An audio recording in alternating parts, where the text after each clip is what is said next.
Di dalam buku hariannya, Sultan Turki Murad keempat mengisahkan, bahwa suatu malam dia merasakan kekalutan yang sangat. Ia ingin tahu apa penyebabnya. Maka ia memanggil kepala pengawalnya dan memberitahu apa yang dirasakannya. Sultan berkata kepada kepala pengawal, "Mari kita keluar sejenak." Di antara kebiasaan sang sultan adalah melakukan belusukan di malam hari dengan cara menyamar. Mereka pun pergi, hingga tibalah mereka di sebuah lorong yang sempit. Tiba-tiba, mereka menemukan seorang laki-laki tergeletak di atas tanah. Sang sultan menggerak-gerakkan lelaki itu, ternyata ia telah meninggal. Namun orang-orang yang lalu lalang di sekitarnya tak sedikit pun mempedulikannya.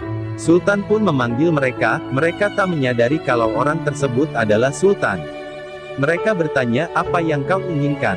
Sultan menjawab, "Mengapa orang ini meninggal tapi tidak ada satu pun di antara kalian yang mau mengangkat jenazahnya? Siapa dia? Di mana keluarganya?" Mereka berkata, "Orang ini zindik, suka menenggak minuman keras dan berzina." Sultan menimpali, "Tapi, bukankah ia termasuk umat Muhammad Shallallahu Alaihi Wasallam? Ayo angkat jenazahnya, kita bawa ke rumahnya." Mereka pun membawa jenazah laki-laki itu ke rumahnya. Melihat suaminya meninggal, sang istri pun menangis. Orang-orang yang membawa jenazahnya langsung pergi, tinggallah sang sultan dan kepala pengawalnya. Dalam tangisnya sang istri berucap kepada jenazah suaminya, "Semoga Allah merahmatimu wahai wali Allah. Aku bersaksi bahwa engkau termasuk orang yang soleh."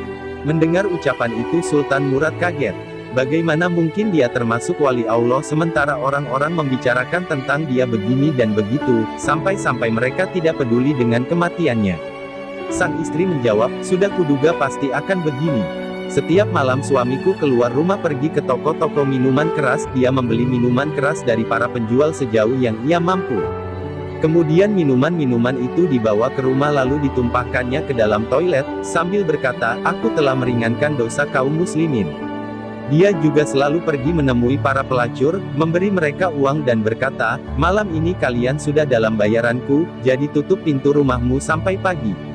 Kemudian ia pulang ke rumah, dan berkata kepadaku, 'Alhamdulillah, malam ini aku telah meringankan dosa para pelacur itu dan pemuda-pemuda Islam.'